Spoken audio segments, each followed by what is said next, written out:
देखें यहां पर फ्रैंकफर्ट की बात करते हैं। फ्रैंकफर्ट की संधि किस वर्ष हुई थी?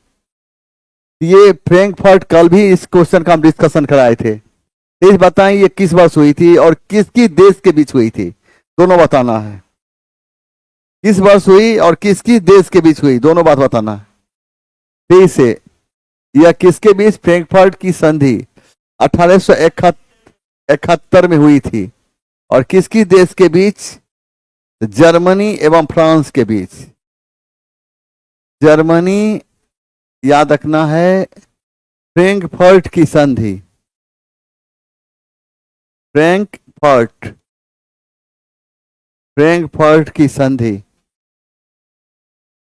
कब हुई थी? तो 1871 ईस्वी में हुई थी। किन किन देश के बीच? जर्मनी एवं फ्रांस। जर्मनी एवं फ्रांस के बीच हुई थी और इस संधि के तहत दोनों देश के बीच युद्ध की समाप्ति हुई थी। अब यहां हम क्या देख रहे हैं? फ्रैंकफर्ट की संधि कब हुई थी? 1871 ईस्वी में। और ये संधि किन दो देश के बीच हुई थी? तो जर्मनी एवं फ्रांस के बीच। और इस संधि के तहत दोनों देश के बीच के युद्ध की समाप्ति हुई थी। यहां देखिए, स्वाधीनता के पुत्र एवं पुत्रियां नामक संस्था स्थापित की गई। स्वाधीनता के पुत्र एवं पुत्रियां नामक संस्था स्थापित की गई। और ये कब स्थापित की गई थी? 23 देखें, किस आंदोलन के दौरान? और इसका सही आंसर क्या हो जाता है? इसका सही आंसर होता है अमेरिका की स्वतंत्रता संग्राम के दौरान। अब प्रश्न उभरता है कि स्वाधीनता के पुत्र एवं पुत्रियां नामक संस्था की स्थापना कब की गई थी? तो 1765 ईस्वी में की गई थी। और यह किस क्रांति के दौरान की गई थी? तो अमेरिकी स्वतंत्रता संग्राम, अमेरिकी स्वतंत्रता संग्राम के समय। और यह संधि किस एक्ट के विरुद्ध, यानी कि यह हम जानना चाहते हैं। और ये जो संस्था गठित की गई थी किस एक्ट के विरोध में की गई थी? तो स्टाम्प एक्ट के विरोध में। स्टाम्प एक्ट के विरोध में, एक्ट के विरोध में। अब प्रश्न ये रहेगा कि ये बताइए कि स्वाधीनता के पुत्र एवं पुत्रियां नामक संस्था का गठन कब किया गया था? 1765 ईस्वी में। किस क्रांति के समय में? अमेरिकी स्वतंत्रता संग्राम के समय में। और किस एक्ट के विरोध में? स्टाम्प एक्ट के विरोध में। आइए यहां पर। अब इंग्लैंड के रक्तहीन क्रांति इंग्लैंड में कब हुई थी? 788। और ये कब हुई थी? तो 1688 ईस्वी में। और इंग्लैंड की धरती पर रक्तहीन क्रांति हुई थी। रक्तहीन क्रांति को क्या कहते हैं हम? गौरवपूर्ण क्रांति कहते हैं। क्या कहते हैं? गौरवपूर्ण क्रांति कहते हैं। और यह गौरवपूर्ण क्रांति इंग्लैंड के किस सम्राट के समय हुई थी? इंग्लैंड के सम्राट जेम्स द्वितीय के समय में। फ्रांसीसी क्रांति कब हुई थी? 1789 ईस्वी में। फ्रांसीसी क्रांति के समय क्या, फ्रांसीसी क्रांति समय नारा क्या दिया गया था? स्वतंत्रता,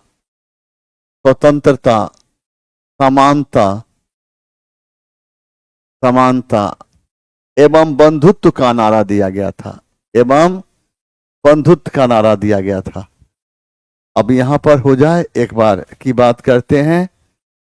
अब देख, यहां पर हम देखते हैं कि इंग्लैंड में रक्तहीन क्रांति कब हुई? तो 1688 ईस्वी में। रक्तहीन क्रांति क्या कहते हैं? गौरवपूर्ण क्रांति। यह क्रांति ब्रिटेन सम्राट जेम्स द्वितीय के शासनकाल में हुई थी। 1789 ईस्वी में फ्रांसीसी क्रांति हुई थी। और फ्रांसीसी क्रांति के समय क्या नारा दिया गया था? स्वतंत्रता, समानता एवं बंधुत्व का नारा दिया गया था। आइए यहां पर। 1917 में विश्व युद्ध से अलग होने वाला राष्ट्र कौन था? तो सोवियत संघ। कौन था? सोवियत संघ। और कौन सा राष्ट्र था? सोवियत संघ। अब अमेरिका की जब हम बात करते हैं तो सोवियत संघ का विघटन कब हुआ था? सोवियत संघ का विघटन 1991 ईस्वी में हुआ था। जिस समय सोवियत संघ का विघटन हुआ उस समय सोवियत संघ का राष्ट्रपति कौन था? उस समय मिखाइल गोर्बाचोव। कौन था? मिखाइल गोर्बाचोव था। जर्मनी की जब हम बात करते हैं तो जर्मनी का रूर क्षेत्र किस लिए प्रसिद्ध था? जर्मनी का रूर क्षेत्र कोयला के लिए प्रसिद्ध था। और रूर क्षेत्र पर किस देश ने अधिकार कर लिया था? फ्रांस ने अधिकार कर लिया था। फ्रांस ने अधिकार कर लिया था। अमेरिकी की जब हम बात करते हैं तो अमेरिका के मूल निवासी को क्या कहा जाता था? अमेरिका के मूल निवासी को रेड इंडियन कहा जाता था। रेड इंडियन कहा जाता था। Red Indian. अब देखें यहां पर हम देखते हैं 1917 में विश्व युद्ध से अलग होने वाला राष्ट्र कौन था? तो सोवियत संघ था। याद रख रहे हैं। सोवियत संघ का विघटन कब हुआ? तो 1991 में। उस समय राष्ट्रपति कौन था? मिखाइल गोर्बाचोव था। जर्मनी का कौन सा क्षेत्र रूर किस लिए प्रसिद्ध था? कोयला के लिए। और याद इस रूर क्षेत्र पर किस देश ने अधिकार कर लिया था? फ्रांस। अमेरिका के मूल निवासी क्या कहा जाता था? रेड इंडियन कहा जाता। आइए यहां पर अब यहां देखिए वयस्क माताधिकार की व्यवस्था इंग्लैंड में किस वर्ष की गई? 30 से। इस प्रश्न का जवाब दें।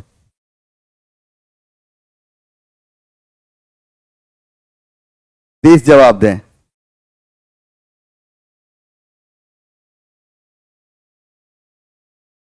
30 से। अब देखिए यहां पर क्या है। वयस्क माताधिकार की व्यवस्था इंग्लैंड में किस वर्ष की गई थी? 1928 ईस्वी में। इस व्यवस्था के तहत स्त्री एवं पुरुष को वोट देने का अधिकार मान कितने उम्र की आयु को दिया गया था? 21 वर्ष। 21 वर्ष। 21 वर्ष की आयु वाले 21 वर्ष की आयु वाले स्त्री एवं पुरुष को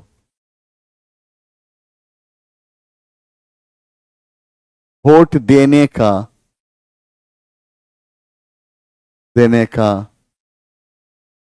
अधिकार था। वोट देने का अधिकार था। अब देखें वयस्क मताधिकार की व्यवस्था इंग्लैंड किस वर्ष? 1928 ईस्वी में। इतने 21 वर्ष की आयु वाले स्त्री एवं पुरुष को वोट देने का अधिकार था। यहां देखिए फ्रांस की क्रांति का स्वरूप क्या था? 23 बताना। फ्रांस की क्रांति का स्वरूप क्या था? फ्रांस की क्रांति का स्वरूप क्या था? तो फ्रांस की क्रांति का स्वरूप बुर्जुआ क्रांति था। बुर्जुआ क्रांति था। 1789 ईस्वी में फ्रांस की धरती पर जो क्रांति हुई इसे फ्रांसीसी क्रांति कहा गया। और जिस समय फ्रांसीसी क्रांति हुई थी उस समय और फ्रांस की धरती पर बुर्बो राजवंश का शासन था। उस समय बुर्बो राजवंश का शासक लुई 16वां था और लुई 16वां को गिलोटिन पर चढ़ाया गया था 21 जनवरी 1793 को। अब देखना है 1789 ईस्वी में 1789 ईस्वी में फ्रांस की धरती पर जो क्रांति हुई थी उसे हम क्या कहते हैं? उसे हम फ्रांसीसी क्रांति कहते हैं। फ्रांसीसी क्रांति कहते हैं। और फ्रांसीसी क्रांति कहते हैं तो फ्रांसीसी क्रांति फ्रांस में किस राजवंश का शासन था? तो बुर्बो राजवंश का शासन था। बुर्बो राजवंश। और बुर्बो राजवंश का शासक कौन था? तो लुई 16वां था। कौन था? लुई 16वां। लुई 16वां को गिलोटिन पर कब चढ़ाया गया था? 21 जनवरी 1793 ईस्वी को। 21 जनवरी 1793 ईस्वी को। आइए यहां पर देखिए कुस्तुनतुनिया का पतन कब हुआ था? कुस्तुनतुनिया का पतन कब हुआ था? कुस्तुनतुनिया का पतन कब हुआ था? 1453 ईस्वी में कुस्तुनतुनिया का पतन हुआ। और कुस्तुनतुनिया के पतन होने से क्या हुआ था कि यूरोप का पूर्वी देशों के साथ व्यापारिक संबंध टूट गया। इससे क्या हुआ? यूरोपीय व्यापार को बहुत बड़ा धक्का लगा था। याद रखना है कुस्तुनतुनिया का पतन कुस्तुनतुनिया कुस्तुनतुनिया का पतन 1453 ईस्वी में हुई थी। इससे क्या हुआ? यूरोप का किस देशों के साथ व्यापारिक संबंध टूट गया? पूर्वी देशों के साथ टूट गया था। कुस्तुनतुनिया पर अधिकार किसने कर लिया था? तुर्कों ने कर लिया था। किसने कर लिया था? तुर्कों ने कर लिया था। अब यहां पर देखिए, कुस्तुनतुनिया का पतन 1453 ईस्वी में हुई और कुस्तुनतुनिया पर 1453 में कौन अधिकार कर लिया? तो तुर्कों ने कर लिया था। तो इसके साथ जब कुस्तुनतुनिया का पतन हुआ तो हानि क्या हुआ? यूरोप का जो पूर्वी देशों के साथ व्यापारिक संबंध था वह टूट गया। आप आइए यहां पर देखिए, हिटलर का प्रचार मंत्री कौन था? 23 बताओ। हिटलर का प्रचार मंत्री कौन था? 23 बताना। हिटलर का प्रचार मंत्री कौन था?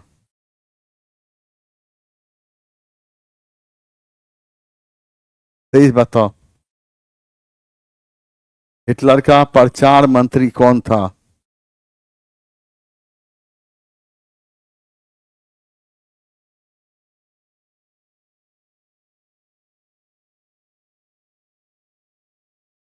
हिटलर का प्रचार मंत्री कौन था?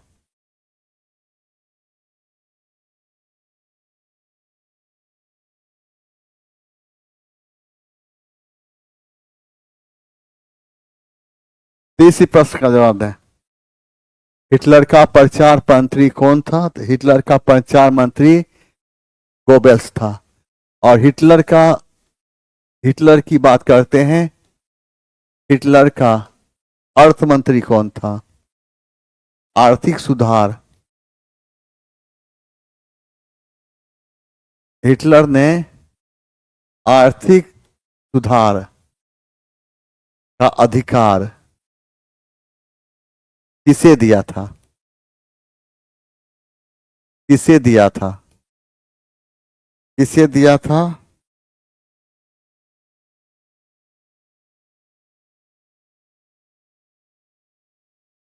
हजल मार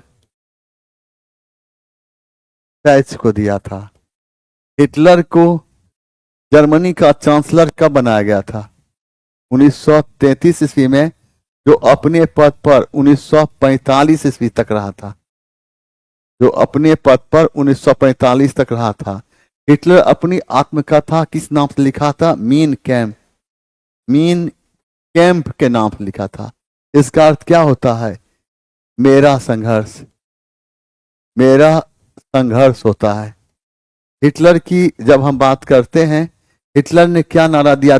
हिटलर ने दिया था नारा, एक राष्ट्र एक राष्ट्र एक नेता का। हिटलर नारा दिया था, एक राष्ट्र एक नेता। आइए यहां पर आपसे पूछेगा पूछेगा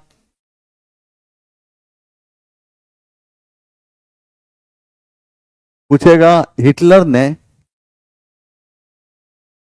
देखो यहां पर हिटलर ने आर्थिक सुधार का अधिकार किसे दिया था? हजल मार्सेच को। हिटलर को जर्मनी का चांसलर कब बनाया गया?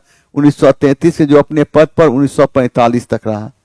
और हिटलर अपनी आत्मकथा किस नाम लिखा? मीन कैंप के नाम से। इसका अर्थ होता है मेरा संघर्ष। और याद रखना, हिटलर ने क्या नारा दिया? एक राष्ट्र एक नेता। एक राष्ट्र एक नेता।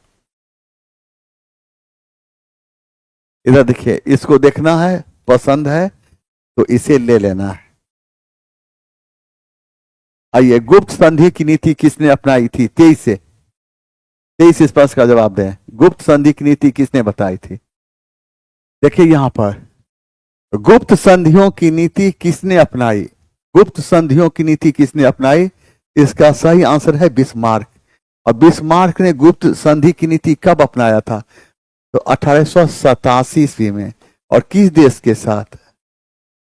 और किस देश के साथ? रूस के साथ। किस देश के साथ? रूस के साथ। और ये बिस्मार्क किस देश का रहने वाला था? बिस्मार्क जर्मनी का रहने वाला था। बिस्मार्क ने किस नीति का प्रतिपादन किया था? तो रक्त एवं लौह की नीति। रक्त एवं लौह की नीति। और किसके एकीकरण के लिए? तो जर्मनी के एकीकरण के लिए, जर्मनी के एकीकरण, जर्मनी के एकीकरण के लिए। मेटरनिक किस देश का रहने वाला था? मेटरनिक ऑस्ट्रिया का रहने वाला था। किस देश का रहने वाला था? ऑस्ट्रिया का रहने वाला था। जॉन लॉयड किस देश का था? इंग्लैंड का था। किस देश का था? इंग्लैंड का था। आइए आप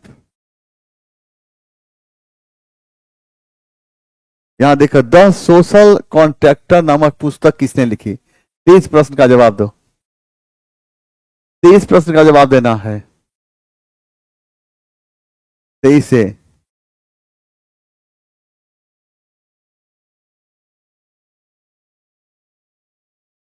और इसका सही आंसर क्या हो जाता है? रुक्सो। वॉल्टेयर किस देश का रहने वाला था? फ्रांस का था। और जॉन लॉक किस देश का था? इंग्लैंड का दार्शनिक था। इंग्लैंड। किस देश का? इंग्लैंड का दार्शनिक था।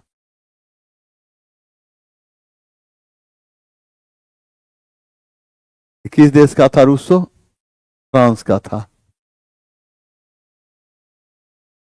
फ्रांस का था। आइए यहां पर, फ्रांस में किस राजवंश का शासन था? 23 से। फ्रांस में किस राजवंश का शासन था? फ्रांस में बुर्बो राजवंश का शासन था। और बुर्बो राजवंश का शासक कौन था? तो लुई 16वां था। लुई 16वां। और इसी के समय में 1789 की फ्रांसीसी क्रांति हुई थी।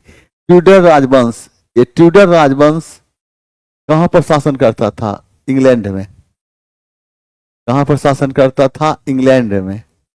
स्टुअर्ट राजवंश कहां शासन करता था? इंग्लैंड में। कहां? इंग्लैंड में। आइए, विजयनगर निम्नलिखित में से किस नदी के तट पर स्थित है? 23 से जवाब दो। विजयनगर निम्नलिखित में से किस नदी के तट पर स्थित है? 23 जवाब दो। और फिर मैसेज लिखें, जवान का क्या हाल है? जवान कोई दिक्कत भी है? 23 मैसेज दो।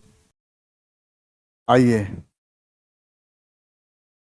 अब देखें यहां पर, यहां देखें, विजयनगर निम्नलिखित में से किस नदी के तट पर स्थित है? तुंगभद्रा नदी। किस नदी के तट पर? तो तुंगभद्रा नदी। याद रखना है, विजयनगर साम्राज्य एवं बहमनी साम्राज्य के बीच संघर्ष का मुख्य कारण माना जाता है कृष्णा एवं तुंगभद्रा नदी के बीच स्थित रायचूर एवं दोआब का क्षेत्र। और ये क्षेत्र लोहा के साथ साथ हीरे के लिए प्रसिद्ध था।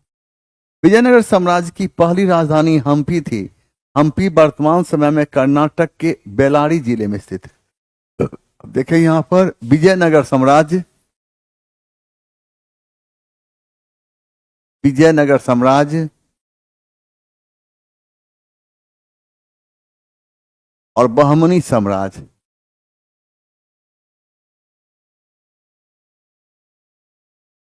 संघर्ष का मुख्य कारण क्या माना जाता है? संघर्ष का मुख्य कारण, कृष्णा एवं एवं तुंगभद्रा नदी के बीच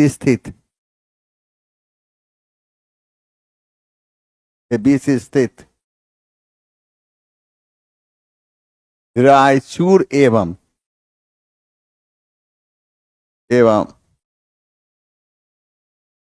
दोआब का क्षेत्र था। यह क्षेत्र लोहा एवं हीरा के लिए प्रसिद्ध था। के लिए प्रसिद्ध था। विजयनगर साम्राज्य की पहली राजधानी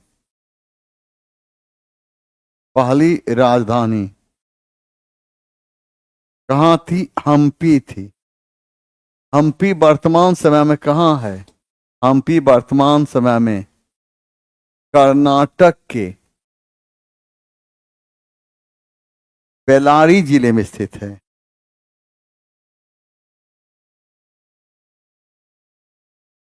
स्थित है। अब देखो यहां पर, क्या है कि विजयनगर, यहां देखना, विजयनगर साम्राज्य एवं बहमनी साम्राज्य की संघर्ष का मुख्य कारण क्या माना जाता है? संघर्ष का मुख्य कारण माना जाता है कृष्णा एवं तुंगभद्रा नदी के बीच स्थित रायचूर एवं दोआब का क्षेत्र। और याद रखना है, रायचूर एवं दोआब का क्षेत्र किस लिए प्रसिद्ध था? लोहा एवं हीरा के लिए प्रसिद्ध था।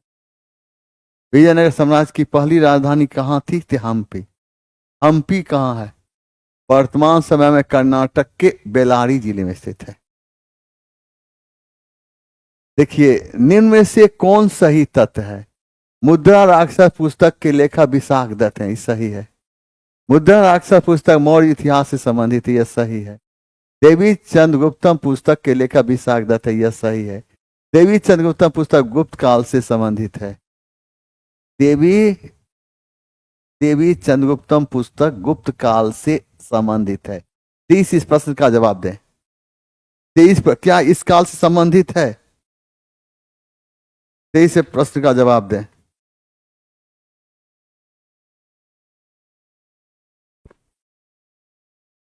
और इसका सही, क्योंकि ये देवी चंद्रगुप्तम ये पुस्तक गुप्त काल संबंधित है, क्योंकि इस पुस्तक की रचना, और देवी चंद्र पुस्तक गुप्त काल संबंधित है। इस पुस्तक की रचना कौन किया था? विशाख दत्त। विशाख दत्त ने किया था, और विशाख दत्त ने किया था। इसका मतलब यहां पर सत्य कथन चुनना है। 1 2 3 4 ये चारों सही है। इसमें क्या होगा? इसका डी, उपरयुक्त में से एक से अधिक। नाना घाट अभिलेख निम्न में से किस राजवंश से अभिलेख है? सातवाहन। और नाना घाट अभिलेख से सातवाहन राजवंश के किस राजा की उपलब्धि की विषय में जानकारी मिलती है? सातकर्णी प्रथम। सातकर्णी प्रथम की उपलब्धि की विषय में जानकारी मिलती। मौर्य राजवंश की बात करते हैं तो मौर्य राजवंश की जब हम बात करें, मौर्य राजवंश का अंतिम शासक कौन था? मौर्य राजवंश का अंतिम शासक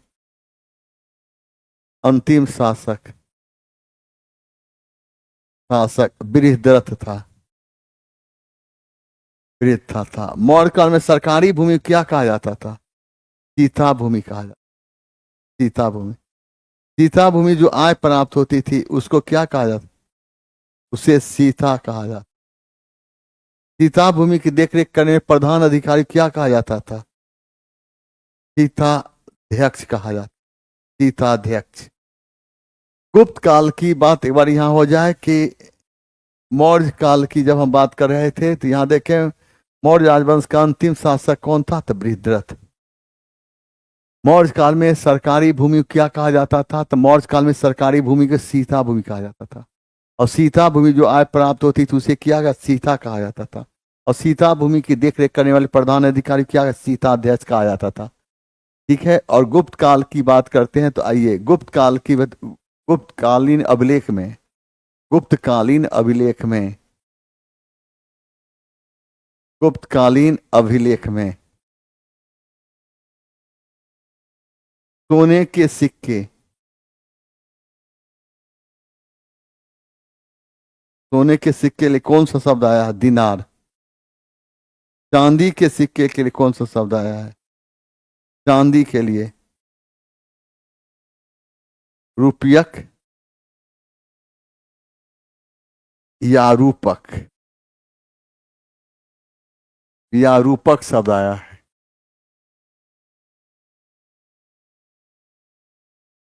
यहां तो देखो, गुप्तकालीन अभिलेख में सोने के सिक्के को क्या कहा गया? दिनार कहा गया। चांदी के सिक्कों को रुपयक या रूपक कहा जाता। आइए यहां पर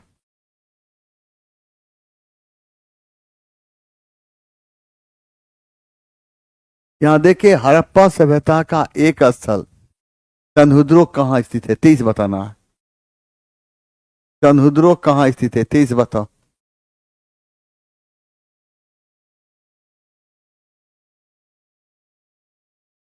चंदहुद्रो कहाँ स्थित है? यहां पर यहां देखिए, हड़प्पा सभ्यता का एक स्थल चंदहुद्रो कहाँ स्थित है? चंदहुद्रो पाकिस्तान के सिंध प्रांत में है। चंद्रद्रोह पाकिस्तान के सिंध प्रांत में है। चंद्रद्रोह वर्तमान समय में पाकिस्तान के सिंध प्रांत में सिंधु नदी के तट पर स्थित है।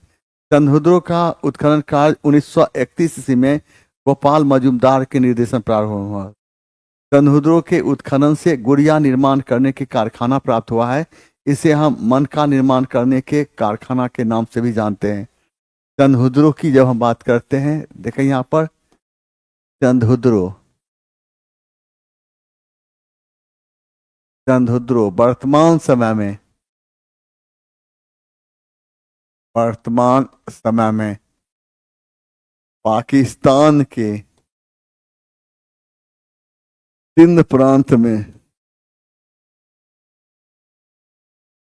में सिंधु नदी के तट पर स्थित है। चंद्रद्रोह से क्या मिला है? गुड़िया निर्माण करने कारखाने।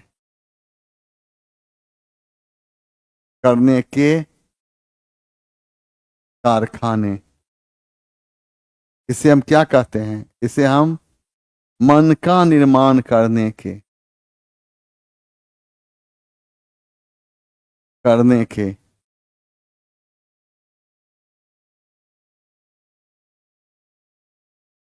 कारखाना के नाम से भी जानते हैं। चंद्रद्रोह का उत्खनन कार्य कब हुआ था? 1931 ईस्वी में। किसके निर्देशन में? गोपाल मजूमदार के निर्देशन प्रारंभ हुआ था। आप आइए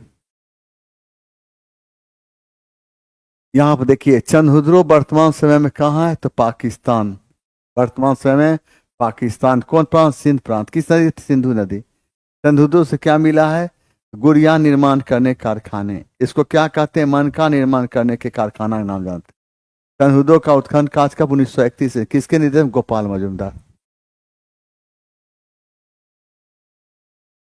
किस मौर्य शासक को सेंड्रोकोटस के रूप में संबोधित किया गया था? तो किसको किया था? चंद्रगुप्त मौर्य। यूनानी विद्वान जस्टिन ने चंद्रगुप्त मौर्य को सेंड्रोकोटस कहा। यूनानी भाषा में सेंड्रोकोटस की पहचान चंद्रगुप्त मौर्य के रूप में सर्वप्रथम अंग्रेज सर विलियम जोन्स ने किया था। याद रखना, यूनानी विद्वान जस्टिन ने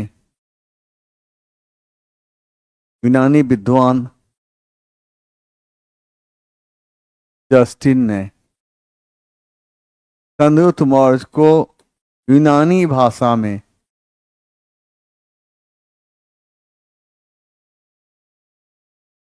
सेंड्रोकोटस कहा था। याद रखना, सेंड्रोकोटस की पहचान चंद्रगुप्त मौर्य के रूप में अंग्रेज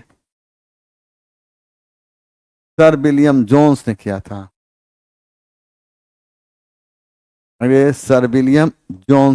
था। याद रखना है। अब पूछेगा कि यूनानी विद्वान कौन था? तो यूनानी विद्वान जस्टिन। और चंद्रगुप्त मौर्य को यूनानी भाषा में क्या कहा गया? तो यूनानी भाषा में सेंड्रोकोटस कहा गया। और सेंड्रोकोटस की पहचान चंद्रगुप्त मौर्य के रूप में कौन किया था? अंग्रेज सर विलियम जोन्स ने किया था। अब यह देखिए, यहां पर अशोक की जब हम बात करते हैं, अशोक का राज्याभिषेक कब हुआ था? अशोक का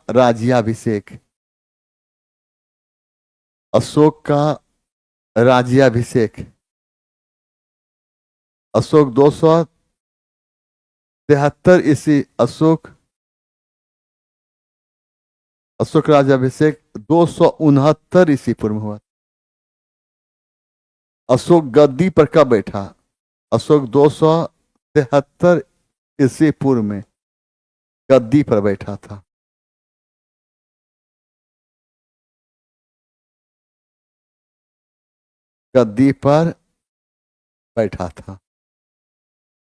अशोक और अशोक अपना राज्याभिषेक 269 ईस्वी पूर्व में कराया था। अशोक 273 ईस्वी पूर्व में गद्दी पर बैठा था। बिंदुसार को इतिहास में हम कई नामों से जानते हैं। वायु पुराण में, वायु पुराण में बिंदुसार को क्या कहा गया? भद्रसार, भद्रसार, वारीसार के नाम पुकारा गया है। जैन ग्रंथ में बिंदुसार को सिंह सेन के नाम से पुकारा, सिंह सेन। और बौद्ध ग्रंथ में, बौद्ध ग्रंथ में बिंदुसार के लिए बिंदुसार नाम आया। बौद्ध ग्रंथ में बिंदुसार के लिए बिंदुसार नाम आया है। एक बार यहां पर हो जाए। अब देखिए आपसे क्या प्रश्न पूछा जाएगा। अशोक अपना राज्याभिषेक, अशोक राज्याभिषेक कब कराया था? तो 269 ईस्वी पूर्व में। अशोक गद्दी पर कब बैठा था? तो 273 ईस्वी पूर्व में। याद रखना है। वायु पुराण में बिंदुसार को किस नाम से पुकारा गया है? भद्रसार या वारीसार के नाम पुकारा गया है। जैन ग्रंथ में बिंदुसार को किस नाम पुकारा गया है? सिंह सेन के नाम से पुकारा गया है। तो बौद्ध ग्रंथ में बिंदुसार के लिए कौन सा नाम आया? तो बिंदुसार नाम आया। यहाँ पाइए, किस चोल शासक ने गंगैकोंडचोलपुरम नामक एक नई राजधानी की स्थापना की थी? और इसका सही आंसर क्या हो जाता है? 23 बताओ। 23 इसका आंसर क्या होगा? 23 से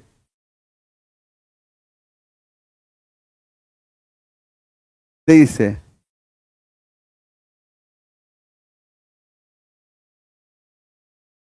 23 बताओ। 23 बताना है।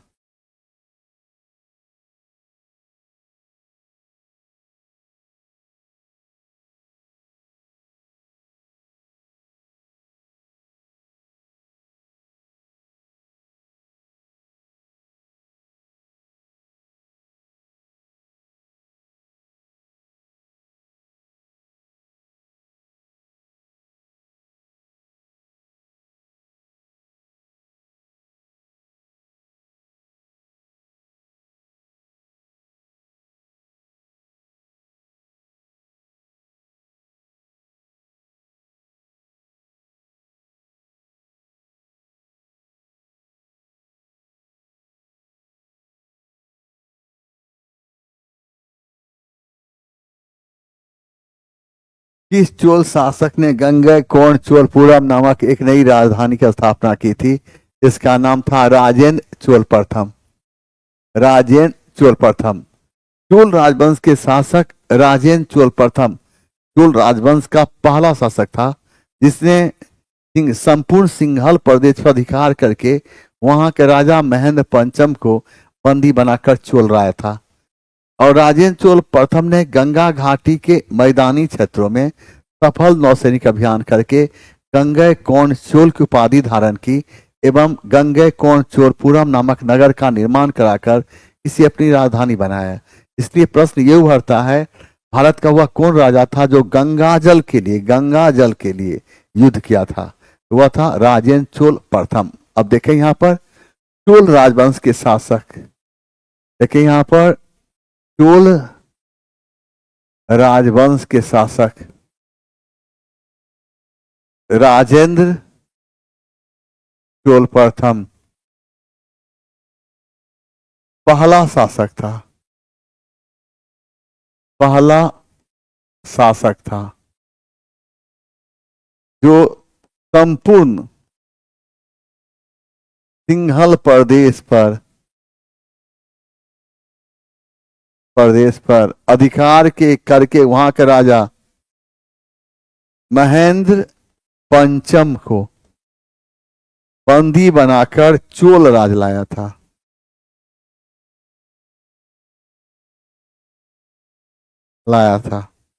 याद रख रहे हैं। राजेंद्र चोल प्रथम, राजेंद्र चोल प्रथम गंगा घाटी के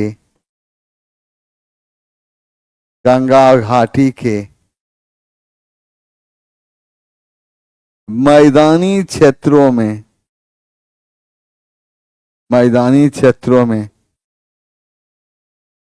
सफल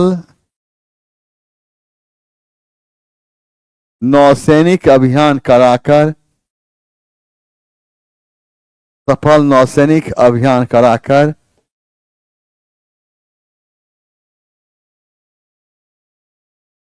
कर गंगैकोंड चोल की, गंगैकोंड चोल की उपाधि धारण की एवं गंगैकोंड चोल की उपाधि धारण की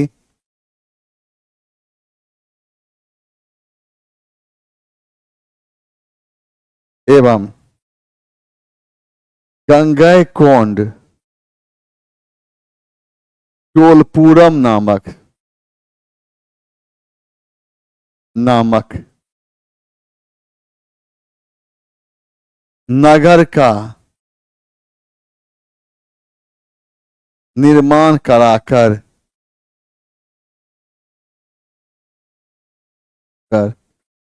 अपनी राजधानी बनाया था, अपनी राजधानी बनाया था।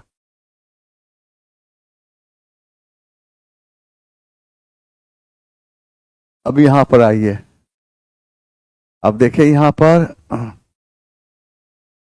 कि चोल राजवंश का शासक कौन था। चोल राजवंश का राजेंद्र चोल प्रथम। चोल राजवंश का शासक कौन था। चोल राजवंश का शासक राजेंद्र चोल प्रथम।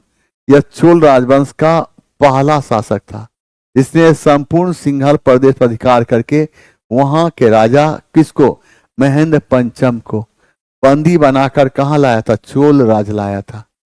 चोल राजवंश का शासक कौन था, तो राजेंद्र चोल प्रथम। यह क्या किया था, तो गंगा घाटी के मैदानी क्षेत्रों में सफल नौसैनिक अभियान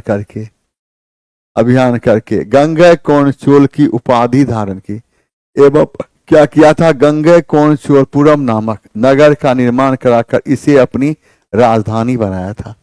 अब देखें कि राजराज प्रथम इस चोल राजवंश का वास्तविक संस्थापक माना जाता है। राजराज प्रथम को चोल राजवंश का, चोल राजवंश का, चोल राजवंश का वास्तविक, चोल राजवंश का वास्तविक संस्थापक माना जाता है। और याद रखते राजा प्रथम का वास्तविक नाम क्या था, अरिमोली वर्मन था, अरिमोली वर्मन था। चोल राजवंश का शासक परांतक प्रथम ने, चोल राजवंश के शासक परांतक प्रथम ने किससे, पांड्य राजा से, पांड्य राजा से मदुरा जीतकर, मदुरा जीतकर एक उपाधि धारण की थी, एक उपाधि धारण की थी जिसका नाम क्या था, जिसका नाम था मदुरैकोंड, जिसका नाम था मदुरैकोंड। इसका अर्थ होता है मदुरा को जीतने वाला, इसका अर्थ होता है मदुरा को जीतने वाला। अब यहां पर देखें राजराज प्रथम चोल राजवंश का वास्तविक संस्थापक था। राजराज प्रथम का वास्तविक नाम क्या था, अरिमोली वर्मन। चोल राजवंश से प्रांतक द्वितीय को इतिहास में हम, और चोल राजवंश के साथ प्रांतक प्रथम ने पांड्य राजा से मदुरा जीतकर इस उपलक्ष्य में उपाधि धारण की थी जिसका नाम था मदुरैकोंड।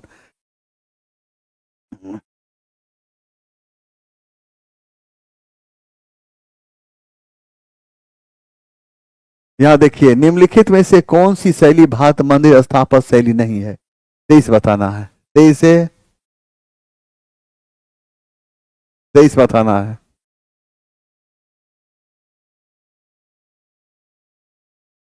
अब देखिए यहां पर इसका सही आंसर क्या हो जाता है, शैली नहीं थी, यह था गौलिक शैली, ये नहीं थे।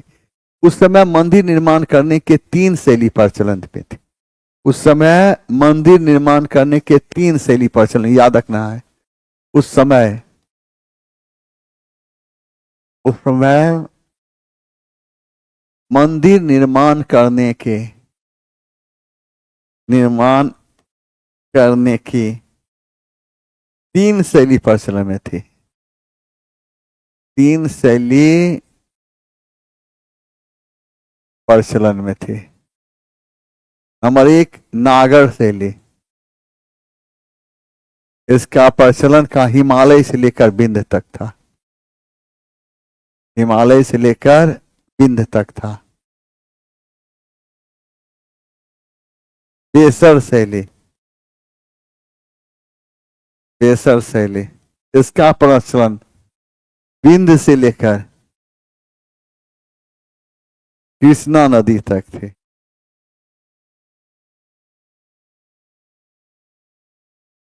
द्रविड़ शैली,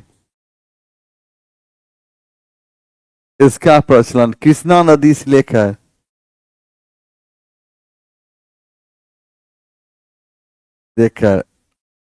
कन्याकुमारी तक थी। कन्याकुमारी तक थी। कन्याकुमारी तक थी। एक बार हो जाए। अब देखें, उस समय मंदिर निर्माण करने के कितने शैली प्रचलन में थी? तो तीन शैली प्रचलन में थी। और उस समय मंदिर निर्माण करने के तीन शैली प्रचलन थी। नंबर एक, नागर शैली। नागर शैली का प्रचलन कहाँ से? तो हिमालय से लेकर विंध्य तक।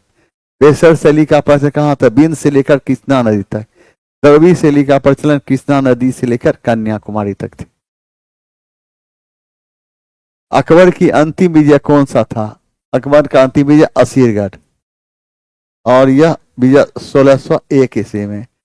अकबर का सिंध विजय 1591 ईस्वी में। गुजरात विजय 1572 से 1573 के दौरान हुआ था। अकबर ने गुजरात विजय के उपलक्ष्य में अपनी राजधानी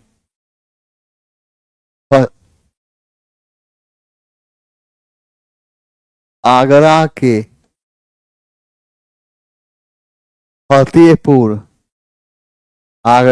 फतेहपुर सीकरी में बुलंद दरवाजा का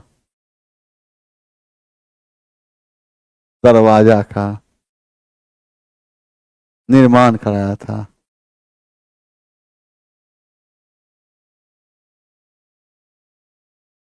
करवाया था, याद रखिए। अब यहां देखें,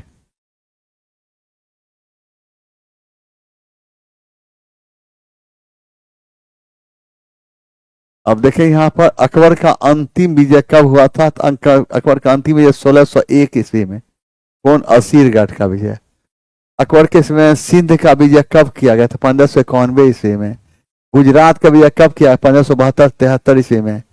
और गुजरात विजय के उपलक्ष्य का आगरा के फतेहपुर सीकरी में बुलंद दरवाजा का निर्माण किया गया था। बुलंद दरवाजा का निर्माण किया गया था। आइए यहाँ पर, यहाँ देखिए, किस सुल्तान के शासनकाल में एक नया पद नायब ए मामलिकात सृजित किया गया था? 30 बताना है। 30 बताना है।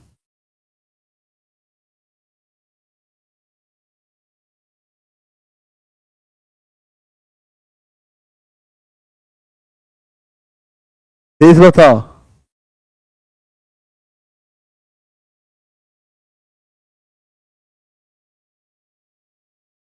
क्या होगा आंसर?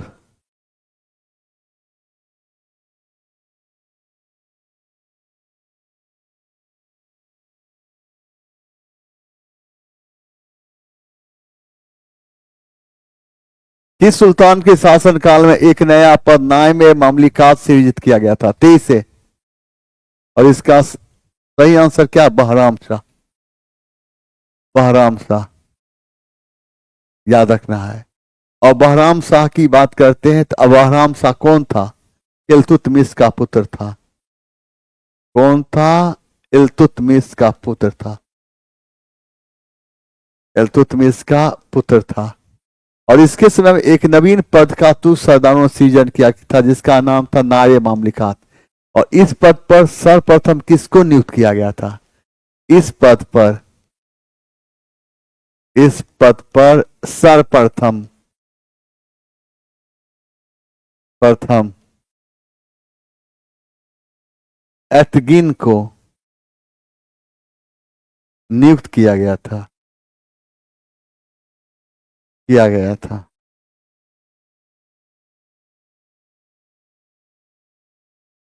अब यहां देखिए, इस सुल्तान के शासन काल में एक नया पद नायब मामलिकात सृजित किया गया था। यह है बहराम शाह। बहराम शाह किसका पुत्र था? इल्तुतमिश का पुत्र था। याद रखें, नायब मामलिकात का पद, इस पद पर सर्वप्रथम किसको नियुक्त किया गया? एतगिन को नियुक्त किया गया था। किसको? एतगिन को नियुक्त किया गया था। ये अलाउद्दीन मसूद शाह कौन था? तेईस है, 23 बताना है। बलवन का दामाद था। बलवन का दामाद था। नसरुद्दीन महमूद कौन था? ये बलवन का दामाद था। बलवन की सहायता से यह गद्दी पर बैठा था और इसके समय में बलवन को नायब की उपाधि दी गई थी। नायब का अर्थ होता है राजा का प्रतिनिधित्व करने वाला। और एक तुगलक वंश का अंतिम शासक, एक था दूसरा तुगलक वंश का अंतिम शासक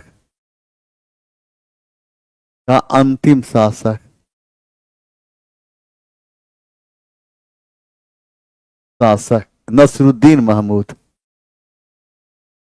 नसरुद्दीन महमूद था तुगलक राजवंश का अंतिम शासक। एक नसरुद्दीन महमूद। ये नसरुद्दीन महमूद दूसरा कोई है, ये दूसरा नाम है, और ये दूसरा है बलवन का दामाद, ये दूसरा है। ठीक है ना? आइए, याद रहेगा। अब एक बार हो जाए तो सब पंखा को बंद करते हैं। अब यहां क्या देखना है? किस सुल्तान के शासन काल में एक नया पद नामे मामलिका सृजित किया गया था? तो बहराम शाह। बहराम शाह कौन था? इल्तुतमिश का पुत्र था। नावे मामलिकात के पद पर किसको नियुक्त किया गया था? इस पद पर सर्वप्रथम एतगिन को नियुक्त किया गया था। किसको? एतगिन को। यह अलाउद्दीन आलम शाह कौन था? यह बलवन का दामाद था। अब हम देखते हैं नसरुद्दीन महमूद कौन था? यह भी बलवन का दामाद था। इसके समय में बलवन को नायब की उपाधि दी गई। नायब का अर्थ होता है राजा को प्रतिनिधित्व करने वाला। एक नसरुद्दीन महमूद कौन था? दूसरा कोई है, ये तुगलक वंश का अंतिम शासक था। समझ गए? आइए यहां पर जवान आगे की ओर देखें। यहां से गुर्जर प्रतिहार वंश का संस्थापक कौन था? 23 से। गुर्जर प्रतिहार वंश का संस्थापक कौन था? 23 से। 23 बताना है।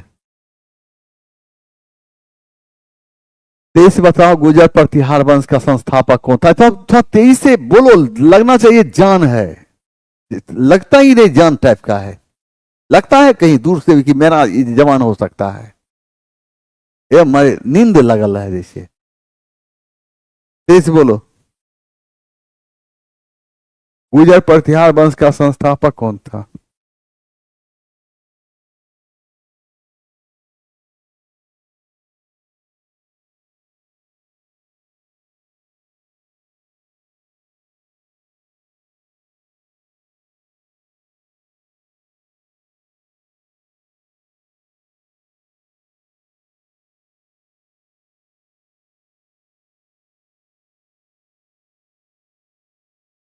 अब देखिए यहां पर गुर्जर प्रतिहार वंश का संस्थापक कौन था? नागभट्ट प्रथम था। नागभट्ट प्रथम था। अब यहां देखो, ये वत्सराज, ये कौन था? तो गुर्जर प्रतिहार वंश का शासक। गुर्जर प्रतिहार वंश का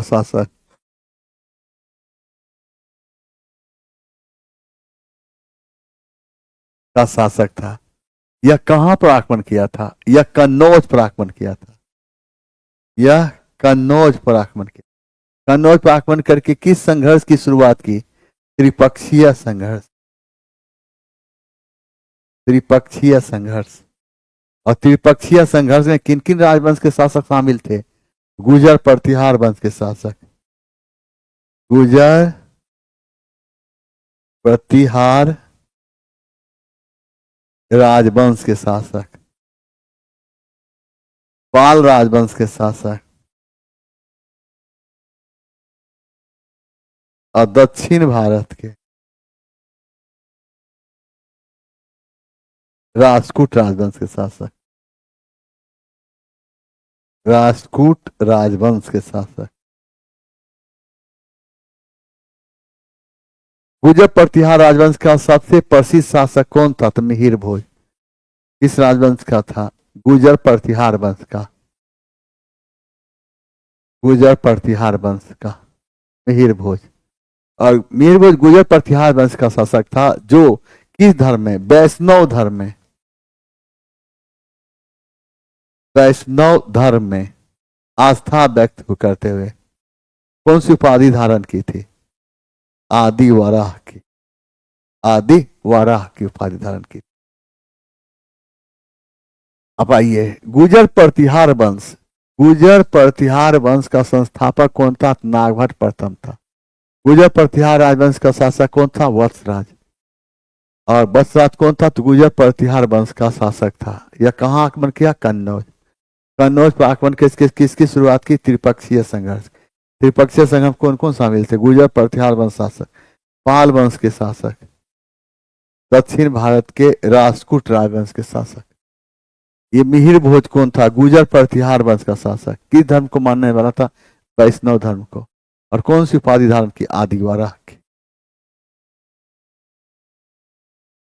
अब यहां पर देखिए, यह है पीजीटी हिस्ट्री, और ये पीजीटी हिस्ट्री की पहचान है। जब भी बैच खरीदिए थे ये पूछ कर खरीदिए 2000 पीजीटी के 2000 प्रश्न वाला बैच कौन है, 2000 प्रश्न वाला बैच कौन है, यह पूछकर बैच खरीदना है। ठीक है।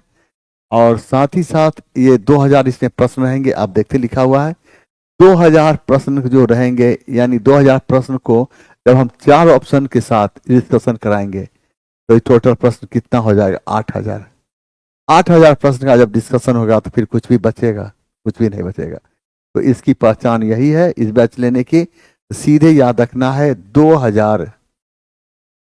2000 प्रश्न वाला पीजीटी का बैच चाहिए। इस बैच का नाम पीजीटी है। इस बैच का लाभ उठा सकते हैं टीजीटी का भी विद्यार्थी,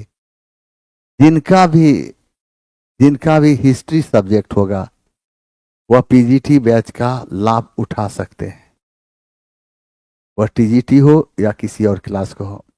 यह बैच दरोगा का जो तैयारी करता है उन्हें भी जबरदस्त फायदा करेगा। समझ रहे बात को? बस आइए आप, निम्नलिखित में से कौन अपनी बाजार नियंत्रण नीति के लिए विशेष रूप से प्रसिद्ध है? और ये प्रसिद्ध कौन है? तो अलाउद्दीन खिलजी। अलाउद्दीन खिलजी, अलाउद्दीन खिलजी की जब बात है, अलाउद्दीन खिलजी की बात करते हैं। अलाउद्दीन खिलजी के बाजार नियंत्रण नीति का मुख्य उद्देश्य क्या था? मुख्य उद्देश्य था कम खर्च पर विशाल सेना रखना था। विशाल सेना रखना था। अलाउद्दीन खिलजी ने क्या किया था? दीवाने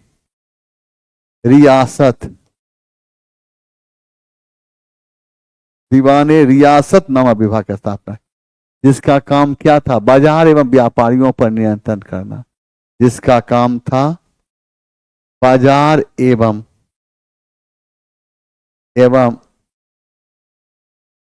व्यापारियों पर नियंत्रण स्थापित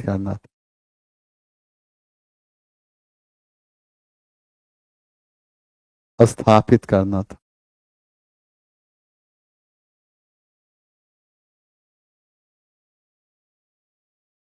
याद रहेगा?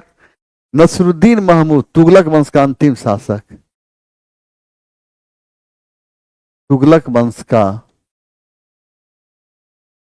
अंतिम शासक। इसी के समय में 1398 ईस्वी में मंगोल आक्रमणकारी मंगोल आक्रमणकारी तैमूर लंग ने दिल्ली पर आक्रमण किया था। दिल्ली पर आक्रमण किया था।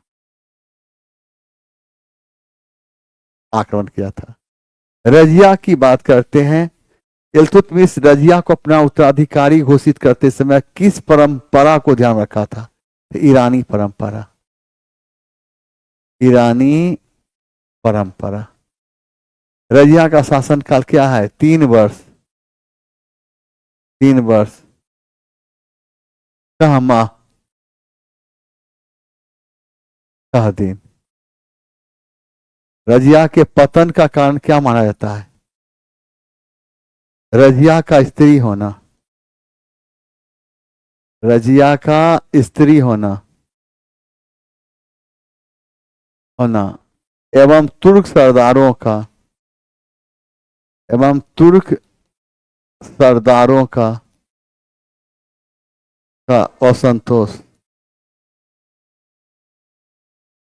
असंतोष। आइए यहां पर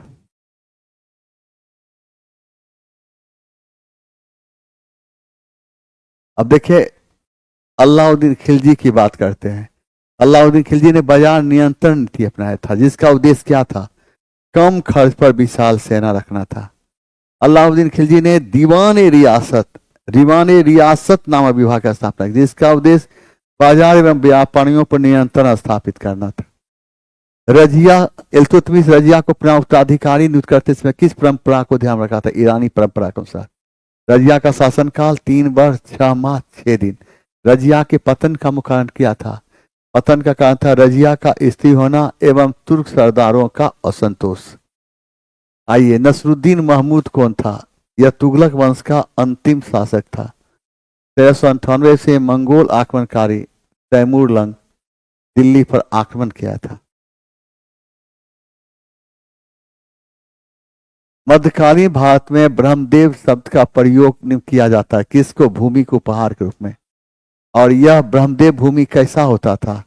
ब्राह्मणों को उसकी सेवा के बदले में यह भूमि दी जाती थी।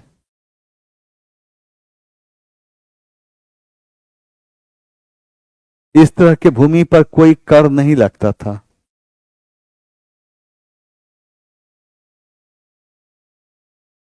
ये भूमि पर कोई कर नहीं लगता था।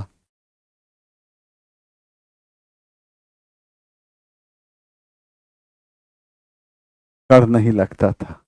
आइए, भारत को ब्रिटिश नियंत्रण से मुक्त करने के लिए भारतीय राष्ट्रीय सेना का गठन किसने किया था? ऑप्शन के अनुसार आप दे सकते हैं। मोहन सिंह। आजाद हिंद फौज की स्थापना का विचार सर्वप्रथम कैप्टन मोहन सिंह के मन में आया था।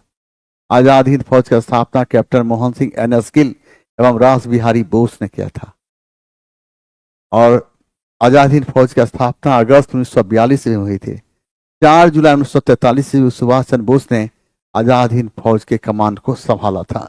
याद रखना है, आजाद हिंद फौज की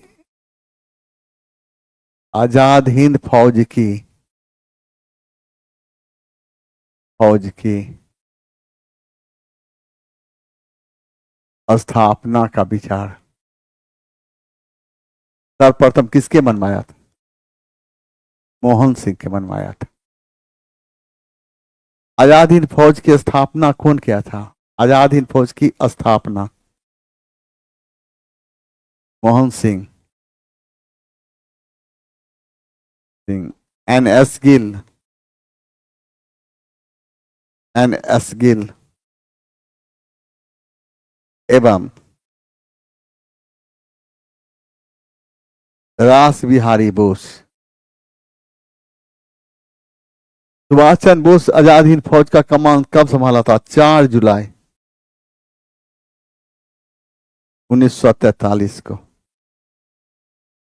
1943 को आजाद, ये रास बिहारी बोस आजाद हिंद फौज से संबंधित थे। भगत सिंह, इन्होंने नौजवान सभा का, नौजवान सभा का गठन 1926 ईस्वी में किया था। 1926 में। अब देखो, आजाद हिंद फौज की स्थापना, आजाद हिंद फौज की स्थापना का विचार किसको मनवाया? सर्वप्रथम कैप्टन मोहन सिंह के मनवाया। आजाद हिंद फौज की स्थापना कौन किया था? कैप्टन मोहन सिंह, एनएस गिल एवं रास बिहारी बोस। सुभाष चंद्र बोस आजाद हिंद फौज का कमान कब संभाला था? 4 जुलाई 1943 ईस्वी को। भगत सिंह ने नौजवान सभा का गठन कब किया था? 1926 ईस्वी में। और रास बिहारी बोस भी आजाद हिंद फौज से संबंधित थे।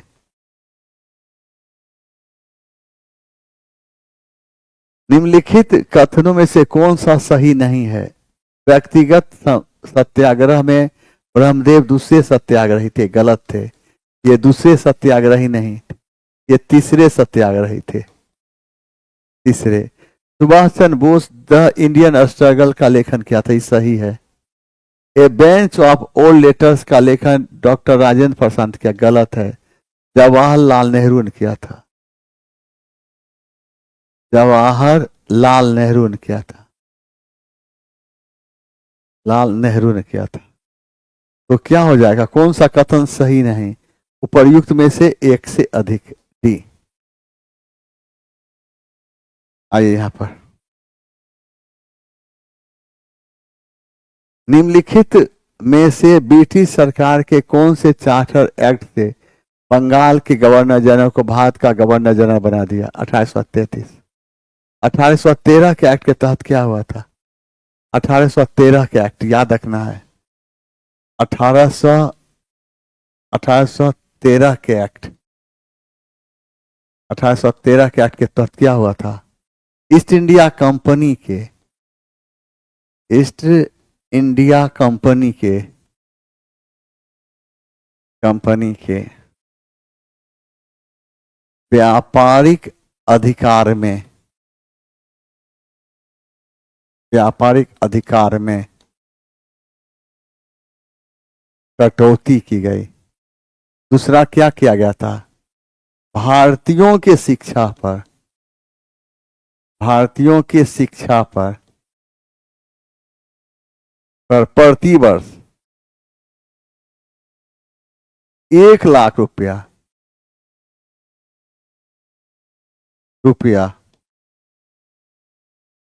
खर्च करने का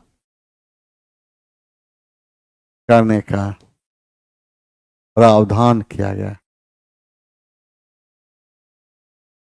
प्रावधान किया गया। 1853 के एक्ट के तहत क्या हुआ था? नागरिक सेवा में, नागरिक सेवा में भर्ती हेतु प्रतियोगिता परीक्षा प्रारंभ किया गया था, प्रारंभ किया गया था। अब आइए यहां पर, अब देखो 1813 के एक्ट के तहत क्या होता? 1813 के एक्ट के तहत ईस्ट इंडिया कंपनी के व्यापारिक अधिकार में कटौती, पहला 1813 के एक्ट के तहत। दूसरा 1823 एक्ट के तहत क्या हुआ था? भारतीयों की शिक्षा पर प्रति वर्ष 1 लाख रुपया खर्च करने का प्रावधान किया गया। आइए 1853 के एक्ट के तहत नागरिक सेवा में भर्ती हेतु प्रतियोगिता परीक्षा प्रारंभ किया गया था। हाँ, दक्षिण अफ्रीका से भारत लौटने के बाद महात्मा गांधी 1916 में किस विश्वविद्यालय में पहली बार सार्वजनिक तौर पर संबोधन किया था? बनारस हिंदू विश्वविद्यालय। कब? 1916। इलाहाबाद विश्वविद्यालय की स्थापना कब हुई थी? 1887। मुंबई विश्वविद्यालय की स्थापना 1857 92। आयरकूट के नेतृत्व में ब्रिटिश सेना ने कब पोर्टो नोवो में हैदर अली को हराया और मद्रास को बचाया? जुलाई है। और ये लड़ाई कब हुई थी? तो द्वितीय मैसूर युद्ध के समय। द्वितीय मैसूर युद्ध, द्वितीय मैसूर युद्ध का समय क्या है? 1780 से 1784। द्वितीय मैसूर युद्ध का अंत किस संधि के तहत हुई थी? मंगलौर की संधि। मंगलौर की संधि। ये मंगलौर की संधि कब हुई थी? मंगलौर की संधि 1784 ईस्वी।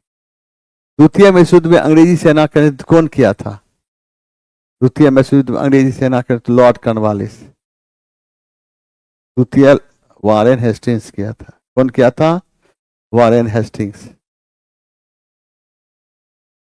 वारेन हेस्टिंग्स किया था। पूछेगा कि द्वितीय मैसूर युद्ध का समय क्या है? द्वितीय मैसूर युद्ध का समय क्या है? 1780 1784। द्वितीय मैसूर युद्ध का अंत की संधि के तहत? मंगलौर की संधि। ये संधि कब हुई? 1784। अंग्रेजी सेना का नेतृत्व कौन किया था? तो वारेन हेस्टिंग्स। आइए यहाँ पर, इनमें से किस आंदोलन का नेतृत्व महात्मा गांधी ने किया? तो देखो, खेरा सत्याग्रह किया था, निष्क्रिय। तो खेरा ही सत्याग्रह कहाँ किया था? गुजरात में। गुजरात में। और निष्क्रिय प्रतिरोध अभियान 1906 में कहाँ? दक्षिण अफ्रीका। और किसके विरुद्ध? नशा के विरुद्ध किया था। यह आंदोलन नशा के विरुद्ध किया था।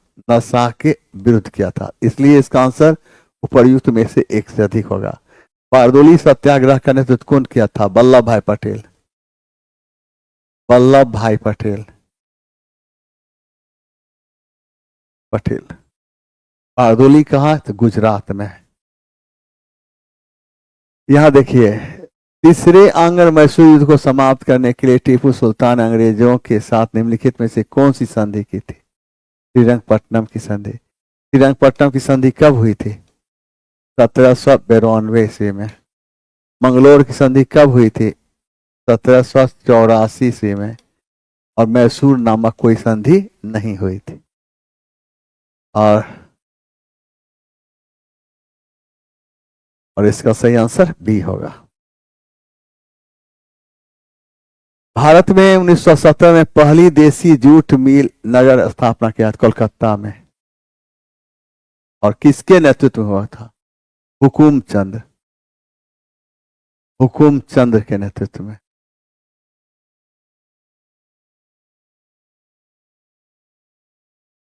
हुकुमचंद के नेतृत्व में।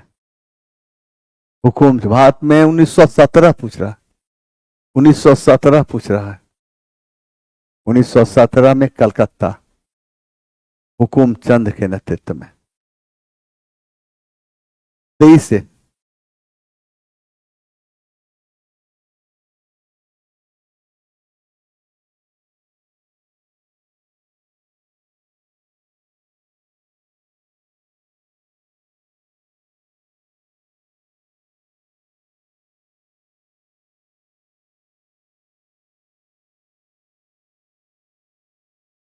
आइए,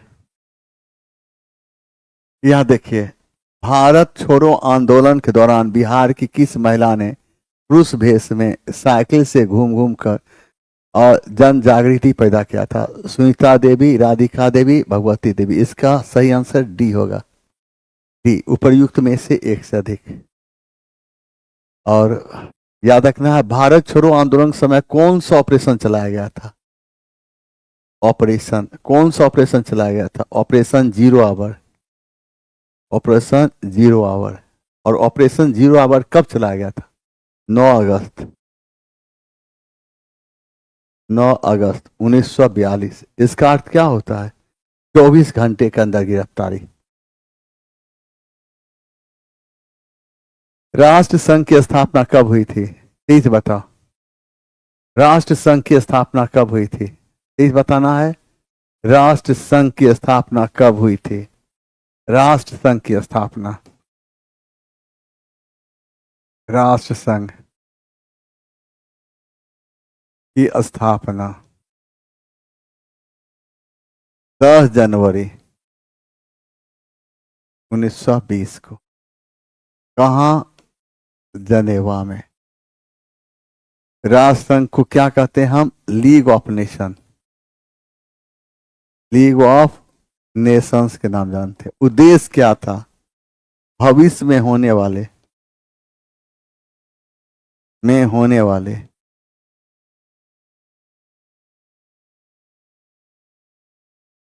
युद्धों को रोकना।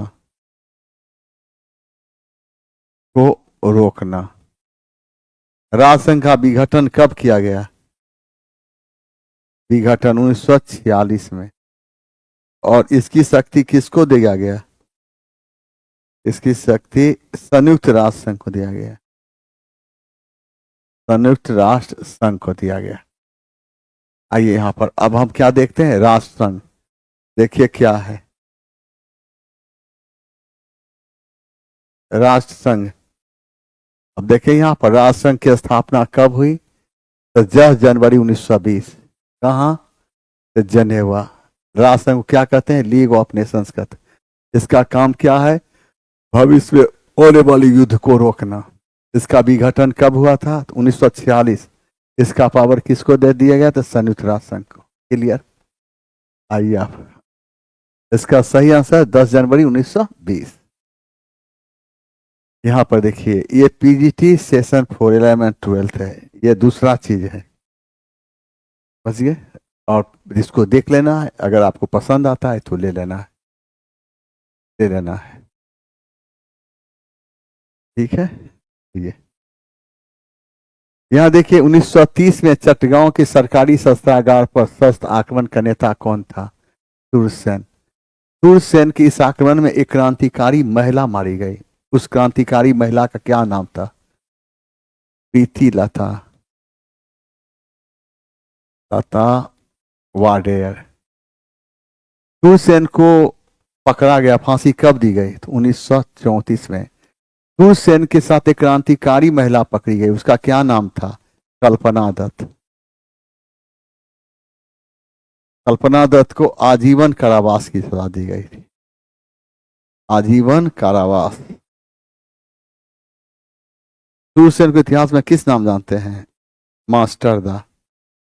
कहां के बंगाल क्रांतिकारी थे? बंगाल।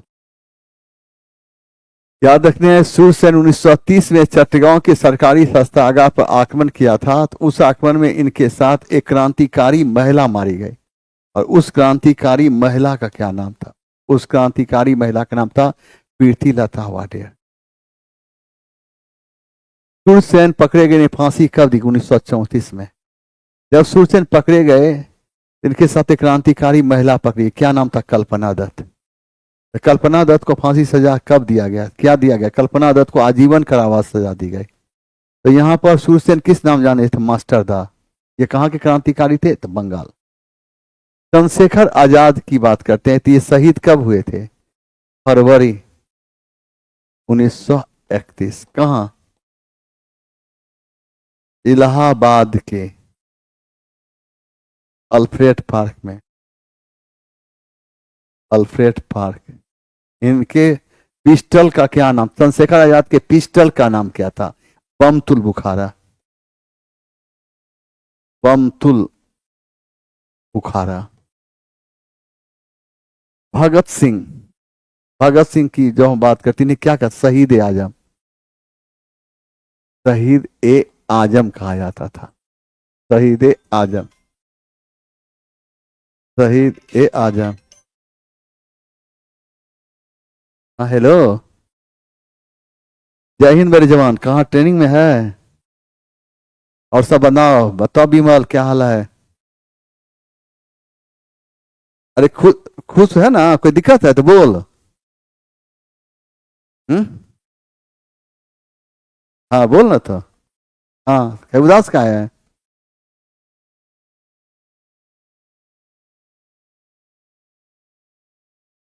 देख जवान, तुमको एक चीज बता देते हैं।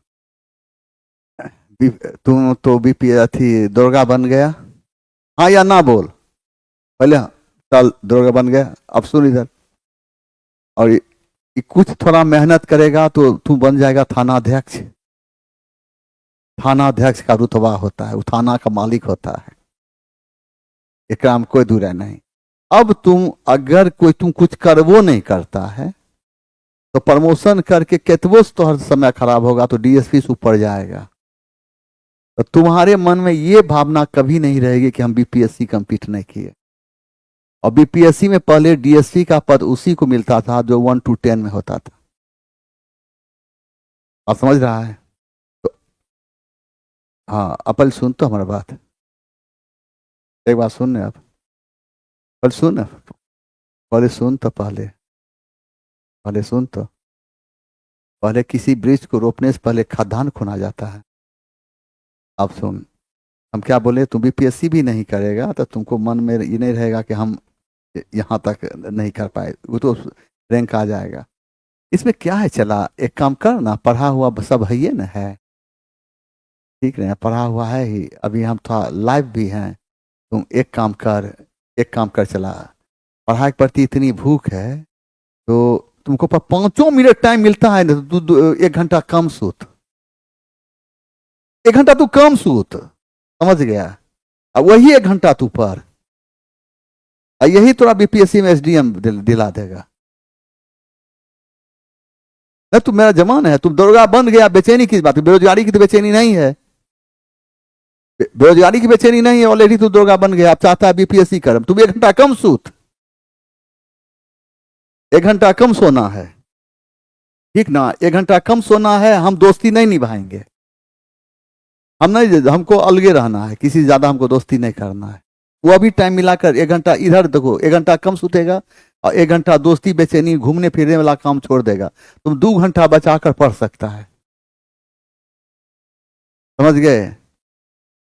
हाँ, 2 घंटा के तो लाइव बन जाएगा, इसमें क्या, हम लाइव हैं, लाइव के बाद बात करते हैं, चला हम मिस कॉल मारेंगे, अगर मूड होगा बात करना, नहीं मूड होगा मत बात करना। नहीं नहीं नहीं, ट्रेनिंग में बहुत प्रॉब्लम रहता है ना, ट्रेनिंग में थोड़ी अपने जब मन होगा मोबाइल उठा लेगा, उसमें नियम कानून है। मन तो करता है राजगीर आ जाए, इसको हाँ एक काम करना है, इसको तो आप फोन कर तो चलवा नवन भूख था रे, हाँ सौरभ को फोन कर, फोन हमको क्यों नहीं करते, तो लाज काहे लगता है उसको फोन करने में? हाँ, कहना कहना सर एकदम भयानक गुस्साइल हैं, तो कहना सर, उसको लाज क्यों लगता है? उसको लाज लगने की कोई बातें नहीं, जो प्रतिभा है वो प्रतिभा वो दिखाइए रहा है, उसका दोस्त हो ही गया, दुर्गा हो ही गया राजगीर में, उसका दोस्त दुर्गा कमी कथी का है,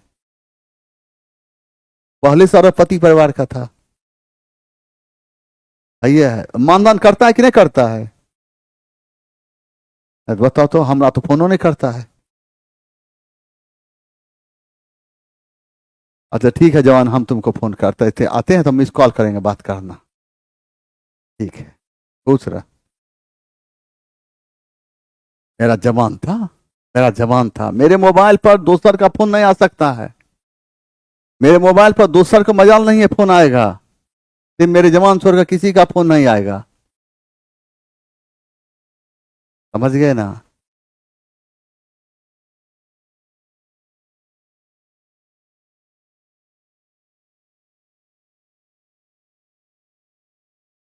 समझ गया, मेरा जवान है, दरोगा बन गया है, कहता है कि सर और पढ़ने की इच्छा है, पढ़, तोरा के रोके छो, पढ़, शहंशाह जवान है, पढ़। देख यहाँ चंद्रशेखर आजाद, चंद्रशेखर फरवरी 1931 में इलाहाबाद के अल्फ्रेड पार्क में शहीद हुए। चंद्रशेखर आजाद के पिस्टल का नाम क्या था? बम तुल बुखारा। भगत सिंह को यहाँ की नाम शहीद आजम। क्लियर है? क्लियर है? आइए यहाँ देखिए, विलंब करने में अब कोई फायदा नहीं है, हमने ना टैंक का निर्माण किया है ना अस्त्र का, हमें यह अपने हृदय की दृढ़ तथा विश्वास के साथ ही लड़ाई लड़नी है। यह कथन किसका है? यह कथन है राजेंद्र प्रसाद का। क्या है? राजेंद्र प्रसाद का, सही ना? आइए यहाँ पर, हाँ अकबर के समय बिहार के विभिन्न क्षेत्रों में कई शासनाध्यक्ष एवं जागीर के हाथों में था। इस संबंध में कथन पहचान कैसे? पटना और उसके निकटवर्ती मासूम खां कबूली गलत है। तिरहुत का जागीर सफेद बख्शी और उसके पुत्र बहादुर शाह की, यह भी गलत है। शाह खाम हाजीपुर का जमींदार, यह भी गलत है। रोहतास में मौहबी अली खां का नेता, यह भी गलत है। आरा जनपद के जागीरदार मिश्र, यह भी गलत है। सासाराम के, यह भी गलत है। इसका से इनमें से कोई नहीं। ये अब याद रखना, अकबर के समय की जो बात करते हैं, देख यहाँ पर जो हम बोलते हैं वो याद रख, ये सब कुछ नहीं। अकबर के शिक्षक का नाम, अकबर के शिक्षक का नाम क्या था? अब्दुल लतीफ। अब्दुल लतीफ, अकबर के शिक्षक का नाम अब्दुल लतीफ। प्रारंभिक समय में अकबर का संरक्षक कौन था? मुनीम खां। प्रारंभिक समय में अकबर का संरक्षक कौन था? मुनीम खां। बाद के समय में अकबर का संरक्षक किसको बनाया गया था? बैरम खां। अकबर का जन्म कब हुआ था? 15 अक्टूबर। 15 अक्टूबर 1542 ईस्वी। अमरकोट के राजा, अमरकोट के राजा बिरसाल के भवन में, बिरसाल के भवन में, अमरकोट के राजा बिरसाल के भवन में। अब देख यहां पर अकबर की बात, अकबर के शिक्षक का नाम क्या था? अब्दुल लतीफ। लेकिन अकबर को पढ़ने लगने मन नहीं लगा। अकबर पहला मुगल बादशाह था जो अनपढ़ था। अब देखो, प्रारंभिक अकबर का संरक्षक किसको बनाया गया? मुनीम खां को। बाद के समय में बैरम खां को अकबर का संरक्षक बनाया गया। अकबर के शिक्षक का, अकबर का जन्म कब हुआ था? 15 अक्टूबर 1542 में। कहा? अमरकोट के राजा बिरसाल के भवन में। बिरसाल कौन था? तो राजपूत राजा था। इस प्रकार अकबर पहला मुगल बादशाह था जिसका जन्म हिंदू राजघराने में हुआ था। यहां देख, अलीवर्दी खान ने बिहार में अफगानों को किस युद्ध में पराजित किया था? 23 बताओ। देखो, अलीवर्दी खान ने बिहार में अफगानों को किस युद्ध में पराजित किया था? तो पटना के युद्ध में। पटना के युद्ध में। ठीक है, अगर पटना का युद्ध नहीं रहेगा तब देना है। 1848 की रानी सराय के युद्ध में अफगानों को पराजित किया था। 1848 ईस्वी में रानी सराय के युद्ध में अफगानों को पराजित किया था। असल पटना के ही पास ये जगह पड़ता है। पटना ऑप्शन में नहीं रहता तब मारेगा रानी सराय का युद्ध। और रानी का सराय का युद्ध कब हुआ था? 1848। ठीक है, आइए। वहाबी आंदोलन के प्रणेता सैयद अहमद के साथ अफगान की यात्रा पर पटना के कौन से वहाबी नेता गए? इनायत अली एवं विलायत। ये होगा। वहाबी आंदोलन कहां से प्रारंभ हुआ था? अरब से। अरब में कहां से? ईरान से। वहाबी आंदोलन को प्रारंभ करने का श्रेय किसको जाता है? इब्न अब्दुल, इब्न अब्दुल बहाव को जाता है। यार, इब्न अब्दुल बहाव को जाता है। वहाबी आंदोलन का मुख्य केंद्र बिहार में कौन था? पटना। वहाबी आंदोलन को लोकप्रिय कौन बनाया था? सैयद अहमद बरेलवी। सैयद अहमद बरेलवी। और यहां पर अब देखिए, वहाबी आंदोलन कहां से? अरब। अरब में कहां से? ईरान। कौन किया था? इब्न अब्दुल बहाव। बिहार में वहाबी आंदोलन का मुख्य केंद्र कहां था? पटना। वहाबी आंदोलन के लोकप्रिय कौन? सैयद अहमद बरेलवी। आइए आप। अंग्रेजों ने चेरों के विद्रोह के समर्थक राजा गोपाल राय को बंदी बनाकर कहां भेज डाला था? 23 बताना। 108। 23 बताओ। 108 का पटना।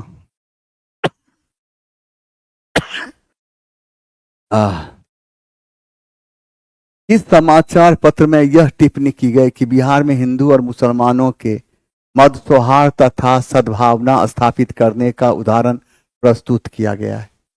आशा की जाती है कि संपूर्ण देश में लोग इसका अनुकरण करेंगे और यदि ऐसा हुआ तो दुर्भाग्यपूर्ण हिंदू मुस्लिम विवाद समाप्त हो जाए। Indian mirror. इंडियन मिरर ये किसको? केशव चंद्र सेन। केशव चंद्र सेन। और ये आधार क्या है? इंडियन मिरर का प्रकाशन केशव चंद्र सेन ने किया। इसका आधार है बिपिन चंद्रा बुक। हर जगह यह गलत मिलता है, लेकिन इसका आधार है बिपिन चंद्रा बुक, याद रखना है। आज यहाँ पर बंगाली का प्रकाशन कौन किया? तो सुरेंद्र नाथ बनर्जी। सुरेंद्र नाथ बनर्जी।